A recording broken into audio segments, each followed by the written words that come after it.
Hello and welcome to a new recap video. Remember to like and subscribe. Tian asks old man Ning that what would he do if he had to choose between his granddaughter's current fiance or him. Old man Ning tells him that he would stay neutral as he can't butt in on everything. Tian asks if he won't do anything creative. He tells him that if he really likes his granddaughter then it's fine and he won't hold it against him.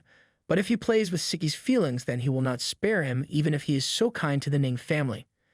Tian tells him that he is as dedicated as he can be and won't go back on his word. Old man Ning still doesn't believe him. Just then a guard approaches Master Ning and informs him of something. Master Ning tells him that he will take responsibility. Tian understands that it must be something concerning him and that he should not take on the blame. He tells him that he can handle it, but Master Ning makes it clear that Tian is the benefactor of the Ning family, so he will be supported by them till the very end.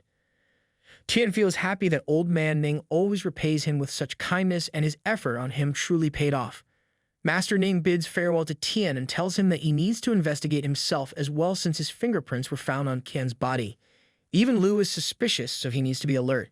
Tian thinks to himself that maybe Lu is the one who caused this since she is fond of her son and did this to frame Tian. Sticky appears and asks where her grandpa was going this late at night.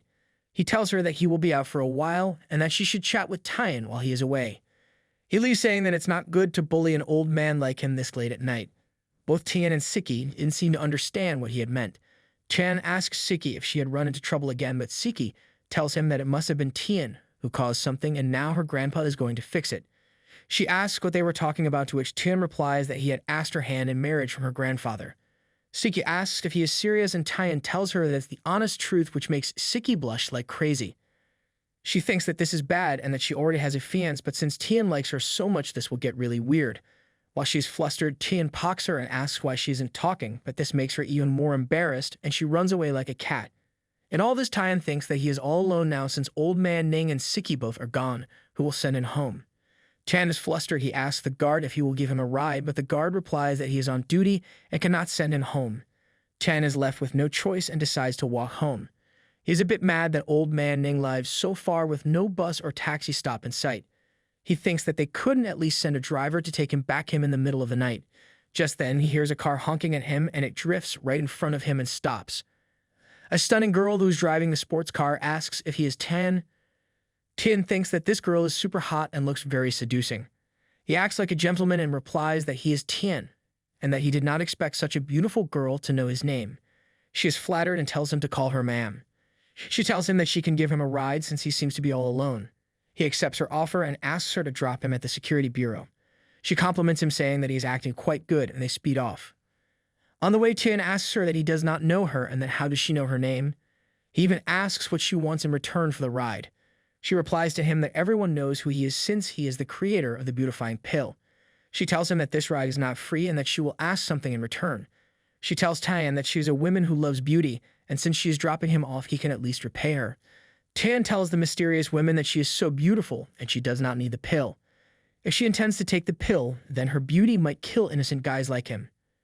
She taunts Tian for being cunning and that he has a sweet mouth. She asks him if he will give her the lowest grade pill since there are 3 grades of the pill. Tian tells her with a weird look that he can give her the highest grade pill with a discount, but it still won't be cheap. She stops the car and Tian asks why she stopped.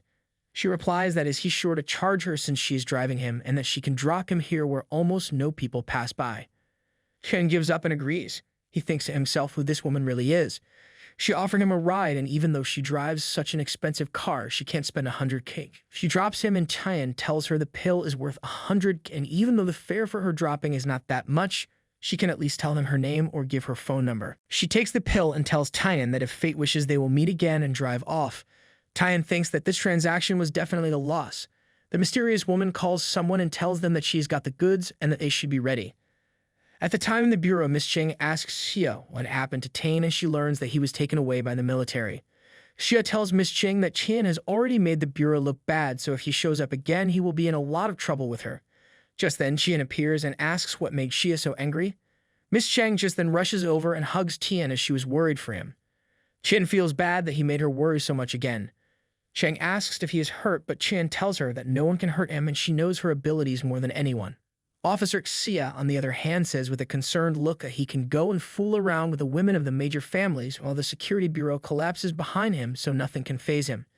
Tian feels flattered and says that he was with the Ning family, but then thought that the security bureau was much better with such good people, food, and even a good bed as well. Xia tells him if he is looking for a good bed, then he should go to the detention room and not stand here. Tian says that he will leave after she tells him where Lu is. Xia answers that she does not know where she is and that he should not take any drastic measures. Xian fakes a smile and tells her that he won't do anything to her, and that as a precaution she can come with him and bring her gun, as well as she does not trust him. Xia agrees and tells him that she will take him to her, but if he messes up or tries anything then, she will be really upset. They go to Miss Lu's house with Miss Cheng. Tian knocks on the door and pretends to be a delivery person. Miss Lu opens the door saying that she did not order anything, but as soon as she sees Tian, she yells and tries to close the door, but Tian sticks his foot in between. He tells her that she should not close the door in someone's face. He pushes the door wide open, knocking Miss Lu down, saying that he has a lot of things to discuss with her. Tian enters and is shocked to see what he found out. Even Officer Xe and Miss Cheng are baffled. They see two young men in their underwear where Miss Lu had fallen. Miss Cheng and Officer Xia try to unsee what they had seen but become embarrassed. Shin is still shocked and asks what's happening. He tells her that even though her son was killed, she's drinking red wine and having fun. Miss Lu yells at him, saying that she should ask what he is doing here since he killed her son and still dared to face her. Tian tells her that he always has a backup, and if she had managed to lock him up, he still had a backup for that as well. Tian then teases her that even though her son died, she's having fun with two young teens. If her son's ghost finds out that he would haunt them, the two teens feel even more embarrassed. Tian further says that Qian's mental state must be bad due to his home environment and that anyone would go crazy if their mother had such kind of interests at home.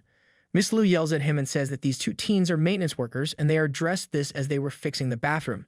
Tian asks the two what they do for a living and in fear to say that they are maintenance workers. Tian shows them a card and says that this card has 200 and the password is 68.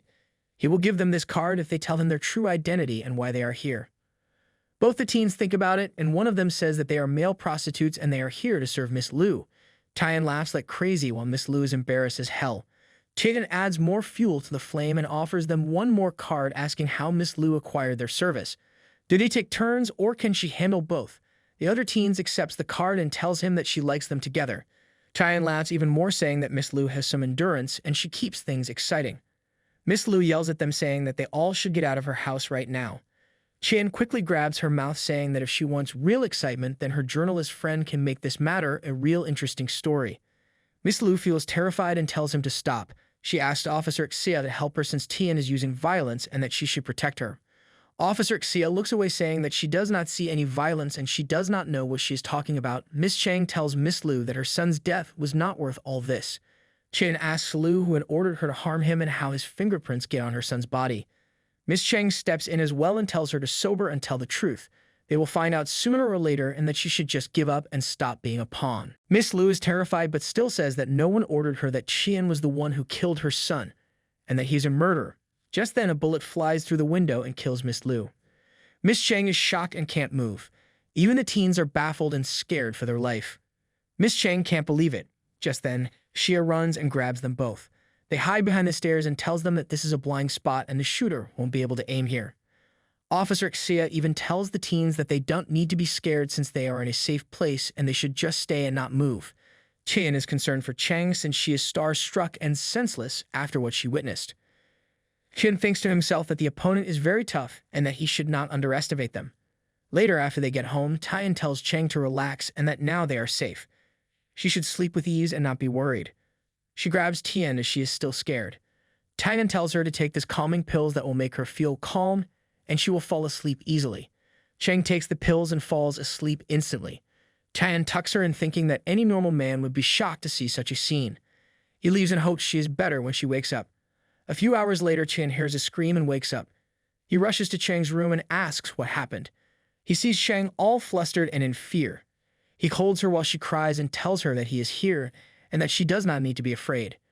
Cheng is still in fear and falls asleep while crying on Tian. Tian thinks that whoever the master player has played it well, since now everyone will know that he is the culprit.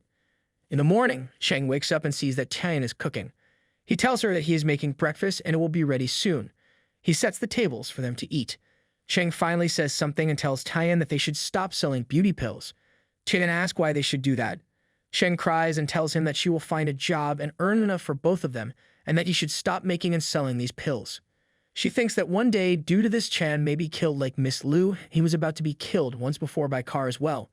Tian puts his hand on her head and tells her that at first he was too greedy and didn't expect the opponent to be like this. He assures her that he has taken everything into account and nothing like this will happen again. She asks what he meant, but Chan leaves saying that he is going to Old Man Ning's house and she should finish her breakfast. Chan leaves saying that now is the time to make a decision that will change the game. Somewhere else in a mansion, we see a mysterious woman talking to a man. The man has two girls beside him that have multiple bruises. He tells them that they should put a little more effort or else they can be sent to the doghouse for better treatment. They both quickly apologize and say that they will act better and that please don't send them to that place, and they massage him better. He feels better while the mysterious woman thinks that what he is doing is low even for him. He asks the women how things are going. She tells him that the pill is being analyzed and that there was a tiny accident in the city, which he already knew. The man breaks the glass and he tells with anger that first he took care of the Aying family and now the Ning family is interfering. She gets up and says that she is done talking about business. He tells her that after he beats the Ning family and there won't be any problems. She tells him to keep her updated of his plans and leaves. He thinks to himself that one day this girl will be mine. Later at the Ning family house, Old Man Ning is astonished and yells what he heard Tian say. He could not believe what he had heard. He asks Tian if he can truly make each member of the Ning family live over that age of 100. Tian replies that at first it was not in his mind, but due to someone pissing him off, he changed his mind. He tells him that he had been having a hard time as he already knows. Master Ning is thinking of all the possible things that can happen if the Ning family members can live past the age of 100. Shen explains more that only he is the one in the entire world who can accomplish this task, and he should know what comes next. Master Ning grips his stick and thinks about it more. That if the family loves long, then they will flourish more and accomplish what the other families are doing as well. The other families won't eat away the Ning family. He knows that this opportunity is really too big and tempting. Master Ning asks if he can really trust Tian for this job. Tian explains his accomplishments and tells him that he is a miracle doctor who fixed him with his methods in such a short amount of time, and that he had done what no other doctor could do, and the most important aspect, that he is the one and only Tian. Shen heads back on his bike and thinks that he gave such a good offer to the Ning family, and Old Man Ning still wants a day to consider this. He thinks that maybe the enemy is so serious that even the Ning family has to take it into consideration on how to act. Tian smiles that it's good, otherwise it would be boring. Just then a police car stops in front of Tian. Officer Xia steps out and tells Tian that he is under arrest and that if he resists, they will use force. Tian is shocked as to why he is being arrested. In the investigation room, Tian asks Xia that he must get a valid answer from her for this as he has not done anything. Officer Xia asks the other officer to leave, who thinks that they will both quarrel since everyone knows that they are always at each other's throats. Xia tells him that he is always in trouble and wants his explanation.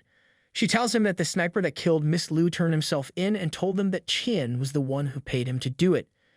Xia scolds him and asks if this time he might not get out of it. She asks if he is offended so much that they are not stopping at anything to frame him. Tian asks her, so what if he is getting framed? This pisses Xia off, and she tells him that he does not know the seriousness of the matter and if all this is a joke to him. She tells him that the sniper who's skilled enough to kill anyone is willing to testify and even die for the cause. She tells him that if a person is willing to go this much, then what would the real masterminds behind him would be? Shin taunts her, says that she's on duty and she should not mix her personal life into the matter. This pisses her off more, and she says that he does not want mixed personal work, so she wants the investigation to be done right. She asks her fellow officer to continue the interview. The male officer tells him that he will be detained until trial and that along with the shooter, 2 male prostitutes have also testified against him. Tian asks why they testified against him. Xia tells him that they testified that Tian had held Miss Lu in a locked position while the shooter took his shot, and that he had held her chin up, which made the shooter aim for her head. Chen asks Xia with a serious look if she thinks that really is the case.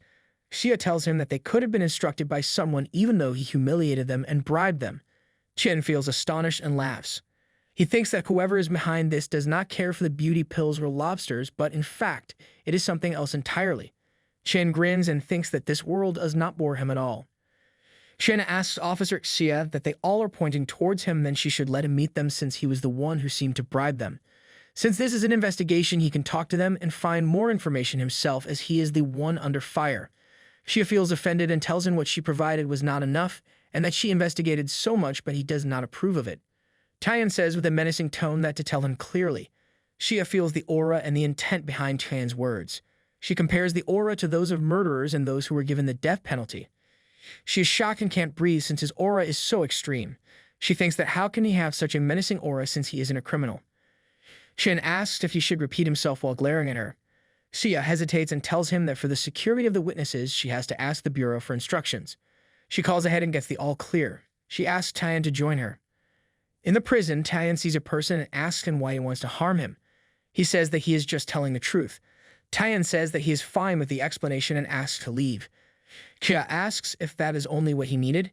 He tells her that he's a good person after all and he can't force anyone. She is confused and says that he has been more violent before.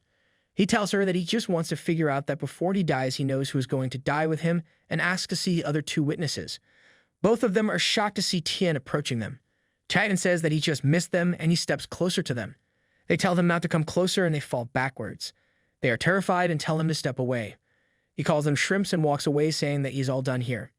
Xia does not understand what Tian is planning, but Tian gives a horrifying look. Xia reports to the head and tells him all that happened. The chief says that Tian's behavior is weird and that if he had rushed and beat them up then it would have been more believable, but him not doing anything is strange. Xia feels the same since he acted totally differently. The chief knows that the other side is out to kill him. Xia says that at first it was Kinan, then his mother Miss Lu, and now the gunman himself turns himself in. She says that whoever is planning this is laying out all the pawns and is very cunning. The chief adds that they can't work on just thoughts and that they need proof to work on this case. He tells her that even the news of the shooter has been leaked to the press, which has escalated the matter even more. The chief thinks that due to Kian and Lu, Tian has gotten into a great deal of trouble, so the Mastermind secretly killed Lu to pin it all on Tian, as the media has made him famous already and now is causing the reverse for him by blaming it all on him. Xia thinks that the media first called him the father of beauty due to his pills and now they are against him. She can't believe how the media pretends so much. She says that people will follow the media since that's why they all do. The chief tells her that this is how the real world works and that it takes a lot to think about so much stuff. People will also love such stories and don't care who is right or wrong and only think about their own satisfaction. They don't give a damn if any innocent is killed. Later on before the trail, there is a knock at the door. As Wang sees Lai, who is crying and saying that Chan has been accused of murder and that the rascal is under arrest. Miss Wang comforts her and tells her that she already knew this. She invites her inside. Lai tells her that even if the rascal is so angry and a bit weird, he would never kill anyone since he is so kind-hearted. Miss Wang tells her that she knows all this and that she will do something. Miss Wang rushes to her father to ask for help, but he already knows what she's going to say and tells her that he cannot do anything for him. Wang yells at her father saying that why he is so inconsiderate even though Tian saved her life and even brought glory to the country. Her father simply says that if he is innocent then the law will give him justice, otherwise he will be punished, and that there is nothing that he can do that will change that. Around 10 hours before the hearing at the Ning mansion, Siki's father asks Master Ning that the conditions that Tian presented are doable and that they should not miss the opportunity and asks what he thinks of the matter. Master Ning explains to him that for the Ning family to rise, they need help from others and resources as well, but taking a risk such as this also has its drawbacks. If Tian fails to do what he claims he can do, then the Ning family might have to suffer a lot. His son tells him that it does not sound that risky, since they will only cooperate with him, and even if he fails, then they will still have the proper resources to continue easily. Master Ning tells him that this all might sound simple to him, but in fact the matter is very risky since the situation is more dangerous now. He tells him that he also wants Siki's opinion. He tells Master Ning that at that time she ran away last time all shy and she is now at the military zone. He asks if he knows anything since Tian fancies her even though Siki has a fiance, but he still urges to like her. Master Ning says that she is still unmarried and that is the main concern even if she has a fiance. His son doesn't understand and asks what he means by that, and then asks what if Tian can't win this trial.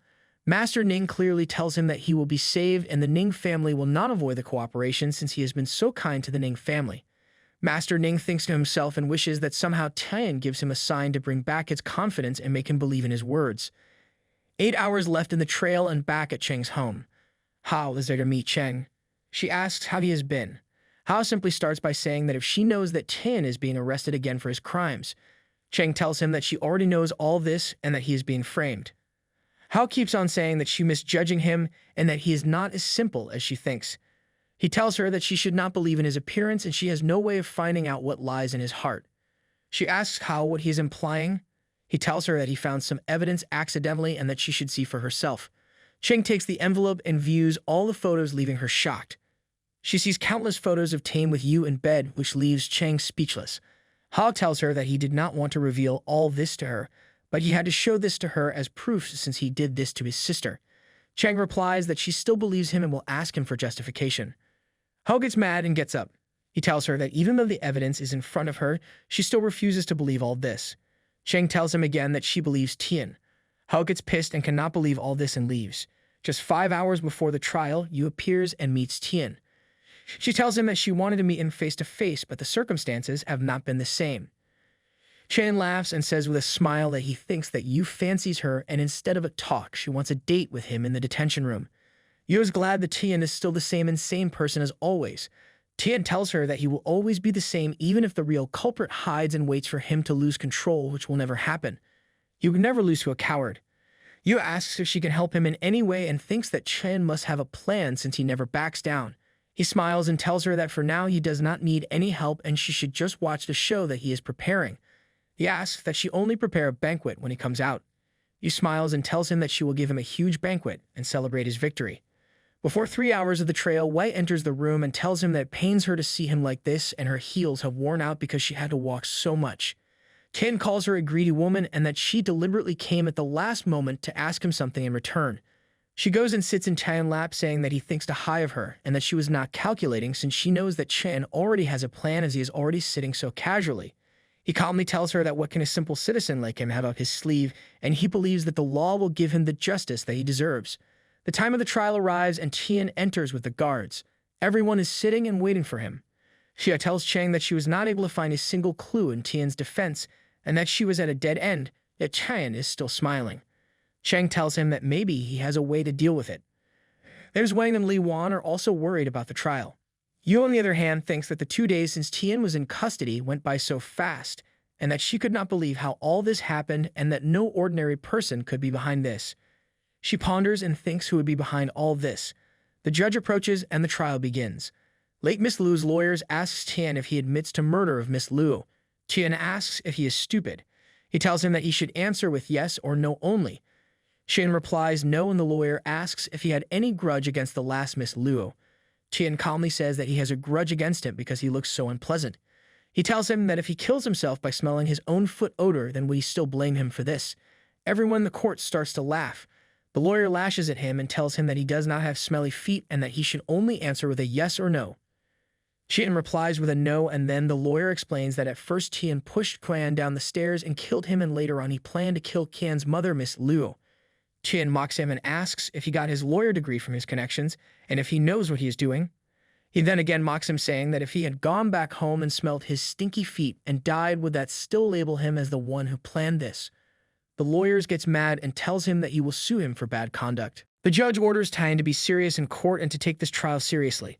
Tian then clearly says that he won't admit to crimes that he has not done and that he did not kill anyone, stating that he is innocent. He then tells them that they can try any dirty, cheap trick that they might have up their sleeve and trap him. Tian says that he is ready for anything and can tackle the problem at hand. The lawyer gives a suspicious look and laughs. He says that if he won't admit, that does not mean that the court will sit ideally and that they can't do anything. He bombards the shooter with questions and asks him what his name, profession, and connection to a woman named Lu. The shooter tells them that he is known as Feng and that he has been a professional killer for the past 10 years, and that Miss Lu was one of the targets he was given to eliminate. Everyone in court is shocked to hear the man so casually talking about eliminating someone and that such brutal and professional killers are still in this world. The lawyers ask him why he killed her and how he killed her.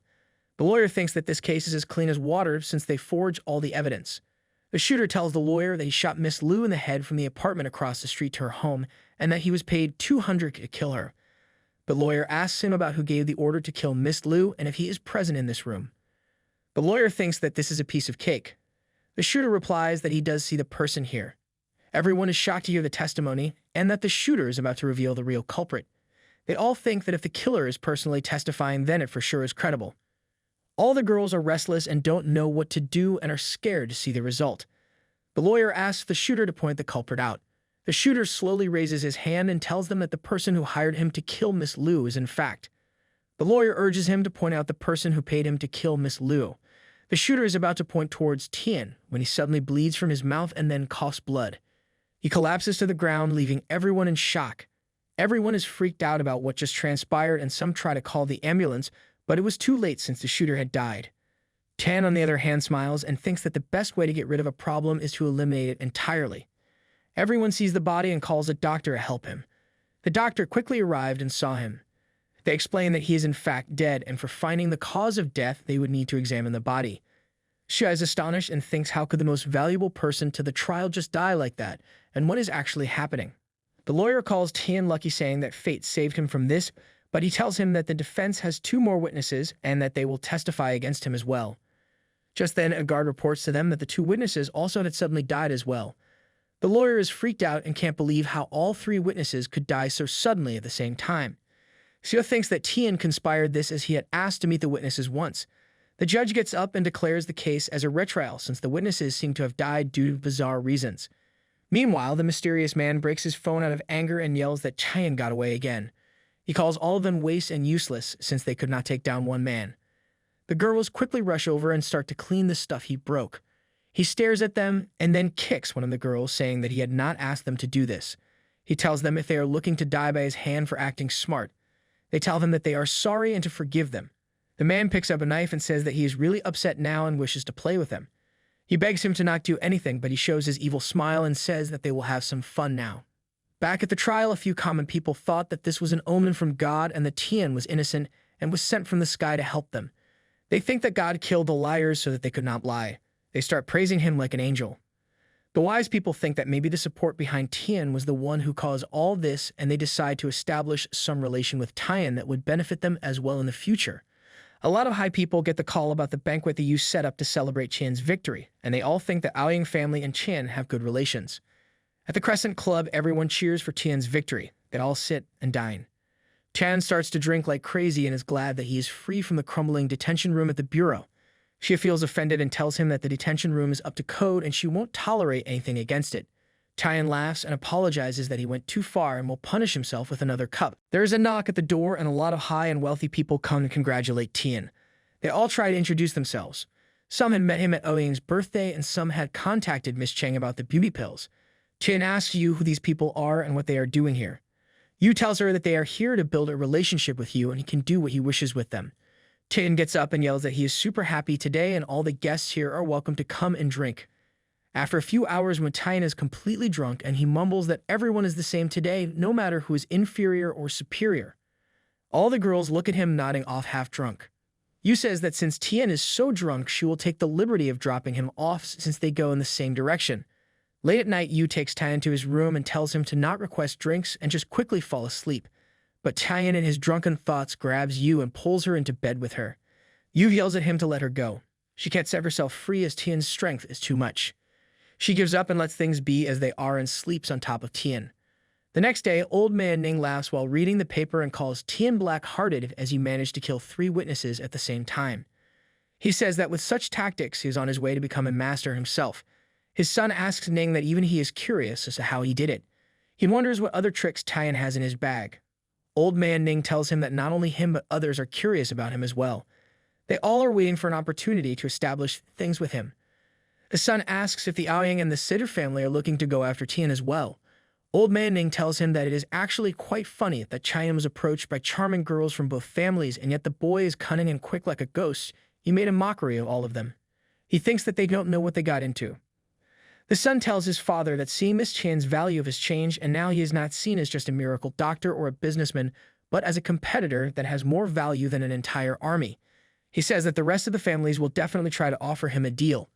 Old man Ning tells him that the Ning family needs to be quick and ahead of the others. He tells him to invite Tian over, and that he wants to surprise Tian with a big reward. Meanwhile, at Tian's place, Yu wakes up and sees Tian still sleeping like a kid. She gets up and says that she was not able to sleep at all due to Tian's bad sleeping posture. She says that Tian had slept like a dead pea, and that no matter how loud she was, he would not budge. She applauds him for not breaking in the 2 days in prison. She gets close to him and touches his face. She admires Tian's face, saying that even if he sleeps like an animal, he still has a cute face that makes her want to punch and beat him up. Just then, she hears his phone ring and she tries to find his phone with the weird ringtone. She tries to grab his phone from his trouser pocket, which kind of make Tian feel good. Yu, on the other, looks away and tries to find the phone, thinking that why is it so deep in his trousers? Tian then mumbles to not stop and to continue what she is doing. She got hold of something and thinks that the phone should be a squarish shape, not a circular round shape when grabbed. She quickly realizes that it's not the phone that she grabbed. She is shocked and pulls her hand out. Tian wakes up and asks what she was trying to do and that he was enjoy the treatment as well as the buzzing. Yu blushes while Tian teases her and asks if she was trying to take revenge for his actions in the past. Yu picks up a pillow and tells him that she was not deliberately trying to do anything and was only trying to help. Tian goes to the bathroom to freshen up and he tells Yu that they are even since last time he took advantage of her, and now she took the initiative and took advantage of him, so they are even Steven. Yu blushes and tells him that he is misunderstanding all this and that he is labeling her as a bad girl. He teases her and says that it's fine to follow your instinct when she sees an attractive man and that it's fine every once in a while to enjoy themselves. Yu, who is now pissed, dares Tian to say again that she took advantage of him, and if he does say it, then she will cut it off. Tian knows that Yu is serious and promises never to say anything as he can't risk his jewels being cut off. Yu then tells him to talk about business. She tells him that he needs security and to find some good bodyguards who can be by his side at all times. She tells him that the opponent is cunning and she was not able to find out who they are and that he should investigate himself as well. Tian calls the opponent dirty and abuses them for playing so dirty. He says that now, since the opponent still wants him dead, so they will reveal themselves sooner or later. Yu says that they are hiding like rabbits and asks if he has found the medicine which is hurting her grandpa. Tian tells her that he did not have time to check since the past few days have been rough and busy. She tells him that he does not need to check anymore, to which Tian asks why. She says that whatever is found out will only mess the Aoyang family even more and that she can afford the family to be messed up. Tian thinks that it could have been done from within the Aoyang family and that even if he finds out who did it, it won't cause a big fuss and will only give the other families time to rethink their plan. Well, that is all for today. See you soon. Remember to like and subscribe.